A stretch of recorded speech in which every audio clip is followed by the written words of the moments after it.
L'économie circulaire s'oppose à l'économie linéaire.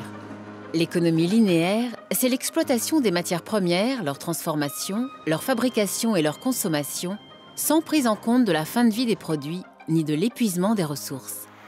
Le recyclage sort l'économie linéaire de cette impasse. Mais il ne suffit pas.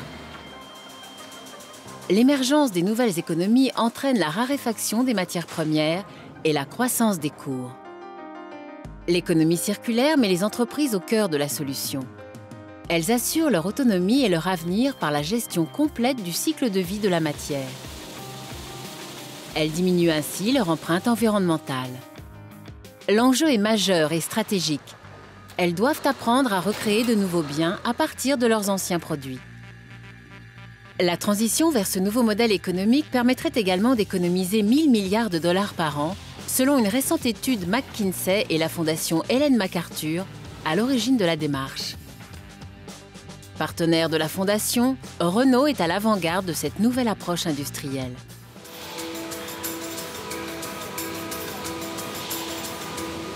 Aujourd'hui, les véhicules Renault naissent avec près de 30% de matières recyclées. L'objectif est de monter ce taux de 10% d'ici 2016. 20% du coût d'un véhicule neuf s'explique par le coût des matières premières. Dans un contexte de raréfaction des matières, recycler permet de fiabiliser l'approvisionnement et d'être moins dépendant de la fluctuation des cours financiers. Exemple chez un partenaire de Renault dans cette démarche qui assure le traitement du cuivre, recyclable à l'infini en boucle courte. Le premier contact a eu lieu en 2011. Nous arrivions avec une idée qui était celle de pouvoir valoriser des faisceaux de cuivre provenant des véhicules fin de vie. C'est le câblage, et ce câblage, il est entouré par un ensemble de polymères. Il a fallu couper, granuler, séparer. Ce qu'on obtient en fin de process, c'est un fil de cuivre de l'ordre de 99,99% de cuivre. Réparer et réutiliser font aussi partie des principes de l'économie circulaire. Depuis 1949, le site de Choisy-le-Roi démontre la rentabilité de ces deux principes. Ici, 43% des composants sont récupérés en échange standard. 48% hors d'usage sont recyclés dans les fonderies du groupe Renault pour fabriquer de nouveaux organes. Voilà, donc ici nous sommes dans la zone de réception des organes à rénover. Tout cela revient du réseau européen de Renault. On va traiter chaque année 30 000 moteurs, 20 000 boîtes de vitesse et 16 000 systèmes d'injection. Les deux lignes de démontage servent à démonter les organes pièce à pièce, à écarter les pièces d'usure qui seront systématiquement remplacées par des neuves.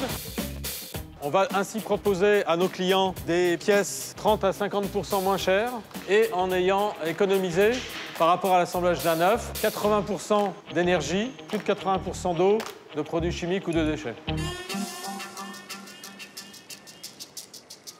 Filiale commune de Renault et Suez Environnement dans le domaine du recyclage, Indra est un laboratoire à grande échelle de l'économie circulaire.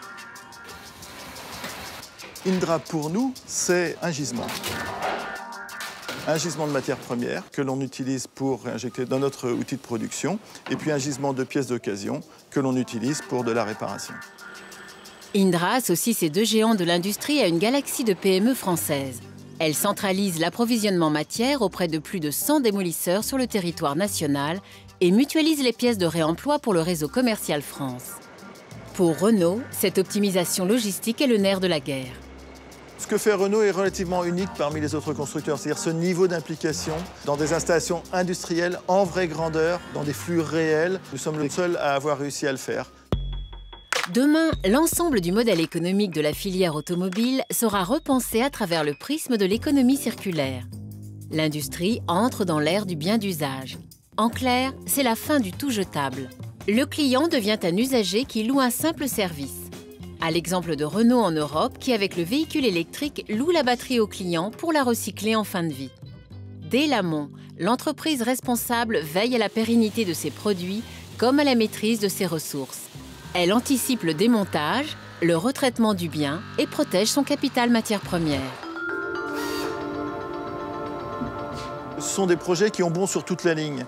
Le bénéfice environnemental est là, indiscutable. Le bénéfice économique, la compétitivité qu'on offre avec ces projets pour Renault, elle est indiscutable également. L'économie circulaire, c'est du bon sens industriel, c'est du bon sens financier. Tous nos projets ne seront pérennes que justement parce qu'ils sont axés sur cette approche qui est économique et écologique.